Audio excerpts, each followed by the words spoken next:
আসসালামু আলাইকুম। আয়েশা কিচেনে সকলকে স্বাগতম। তবে আজ রান্না নয়, আজকে আপনাদের সাথে একটা গুরুত্বপূর্ণ ভিডিও নিয়ে চলে এসেছি। আর কিসের ভিডিও সেটা থাম্বনেল দেখে আর হেডিং দেখে নিশ্চয়ই বুঝে গিয়েছেন যে এটা কিসের ভিডিও হতে চলেছে।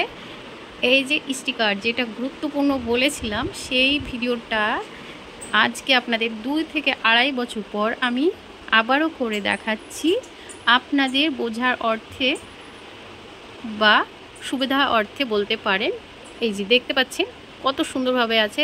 এই 2-2.5 বছর থেকে কিন্তু এইভাবেই আছে। এটা একটু নষ্ট হয়নি দেওয়ালটা, যেহেতু এই দেওয়ালটায় কোনো রকমের জোরে আঁচ লাগে না। আঁচ লাগলে তো যে কোনো জিনিসই একটু নষ্ট হয় বা খাম হয়ে যাওয়ার সম্ভাবনা থাকে। যেহেতু এটা শক্তপোক্ত নয়, এটা হচ্ছে একটা পাতলা কাপড় বা ছিট যে এরকম হয় সেই ছিটের মতো। এটা কিন্তু ওয়াটারপ্রুফ। যদি নোংরা হয় তাহলে আপনারা এই দেওয়ালটা কিন্তু পানি দিয়ে মুছে নিতে পারবেন। এটা এই রকম। আর আড়াই বছর ধরেও কিন্তু এটা এই সেম এইভাবেই আছে। এটা এত সুন্দরভাবে আছে, সত্যি কি বলবো আপনাদেরকে, তো সেটা আমি কাছ থেকে দেখিয়ে দিচ্ছি। আপনারা অনেকেই কোশ্চেন করেছিলেন যে দাদা ভাই স্টিকারটা কোথায় থেকে নিয়েছেন, কত দাম নিয়েছে, কটা রোল লেগেছে, দেওয়াল পুট্টি কিনা, এক্সট্রা অনেক কোশ্চেন করেছেন। সেই সবের কোশ্চেনের আপনারা অ্যান্সার এখনই পেয়ে যাবেন, তবে একটু ধৈর্য ধরতে হবে আর পুরো ভিডিওটি কিন্তু দেখে নিতে হবে। এই যে এই জানালার এই পাঁচটা জানালায় যে সাইডগুলো থাকে সেইগুলো নিয়েও আমি একটু এইভাবে করে দিয়ে দিয়েছি, তাহলে দেখতে ভালো লাগবে জায়গাটা।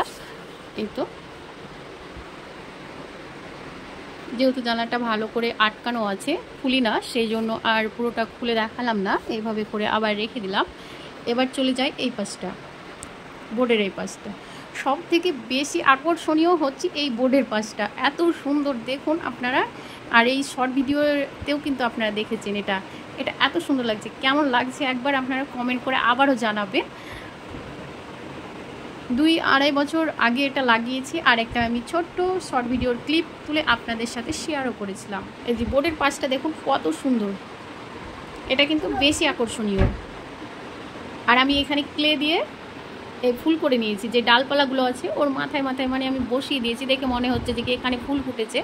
আর তার পাশে ঘড়িটা রেখেছি, বেস্ট মানিয়ে গিয়েছে। এই তো পুরো দেওয়ালটাই আজকে আপনাদের দেখিয়ে দেবো, আর পুরোটাই আমি আপনাদেরকে ক্লিয়ার করে দেব। আর হ্যাঁ, আমার কাছে একটু জোরে আঁচ লেগে কিন্তু এখানে নোকের আঁচ লেগে এই যে দেখতে পাচ্ছেন এখানে একটু জায়গাটা উঠে গিয়েছে। এটা আঁচ লাগার কারণে, যদি আঁচ না লাগে তাহলে কিছুই হবে না, যেমনটা তেমনই থাকবে। আর ঘরের ভিতরে স্টিকার অতটা বেশি আঁচ লাগার কারণও নয়। আর এটা কিন্তু 2-2.5 বছর হয়ে গেল, আর কতদিনই বা থাকবে বলেন, অনেক দিন কিন্তু হয়ে গেল।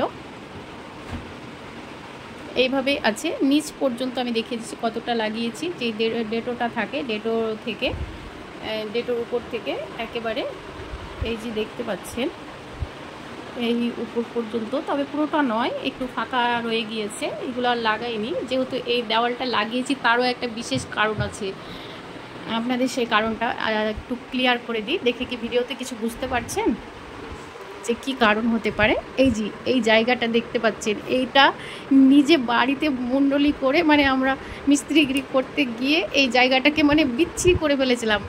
উঁচু আর একটু এবড়ো খেবড়োভাবে প্লাস্টার হয়ে গিয়েছিল। তো এই দেওয়ালটাকে ঢাকার জন্যই এত কিছু করা।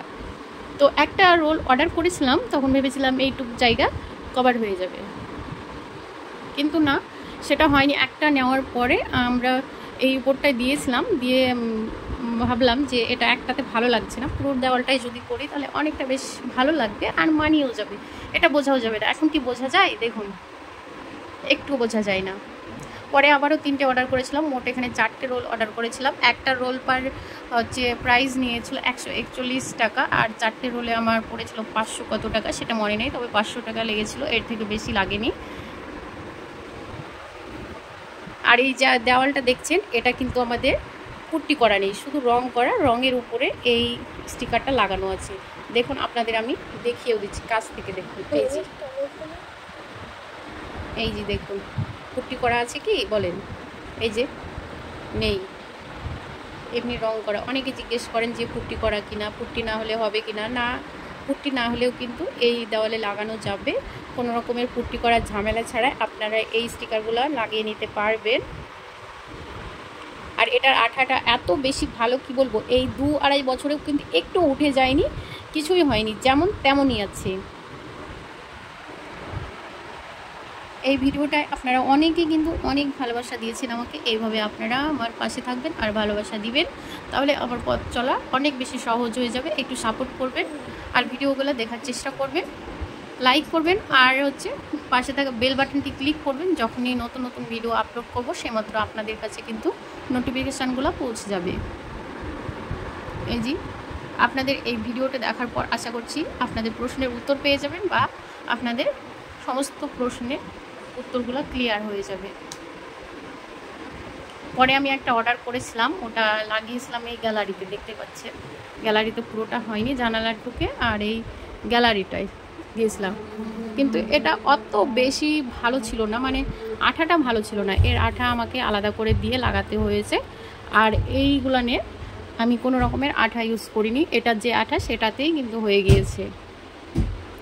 আর একটু জায়গা বাকি রয়ে গিয়েছে, সেটা হচ্ছে এই সোফা আছে, সোফার এই পিছনটা একটু জায়গা বাকি রয়ে গিয়েছে। তো ভাবলাম সোফা দিয়ে তো ঢাকাই থাকছে, ওটা থেকেই যাক, একটু হবে, তো রেখে দিয়েছি ওইভাবে।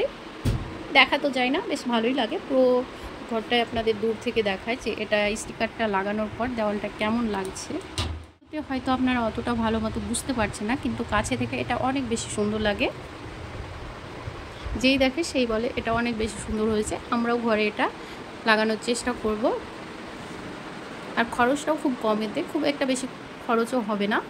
আমরা পুরো দেওয়ালে লাগাইনি, শুধু একটা দেওয়ালে লাগিয়েছি। ওই দেওয়ালটা একটু খারাপ হওয়ার কারণে কিন্তু এই স্টিকারটা লাগানোর চিন্তাভাবনাটা আমারই, আর আমি অর্ডার করে এখানে লাগিয়েছিলাম।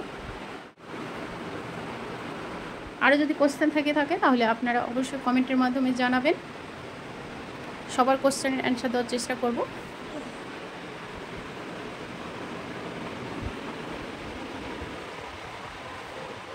ভিডিওটি এখানে শেষ করছি। সকলে ভালো থাকবেন, সুস্থ থাকবেন, আল্লাহ হাফেজ। দেখা হচ্ছে পরবর্তী নতুন কোনো ভিডিওতে।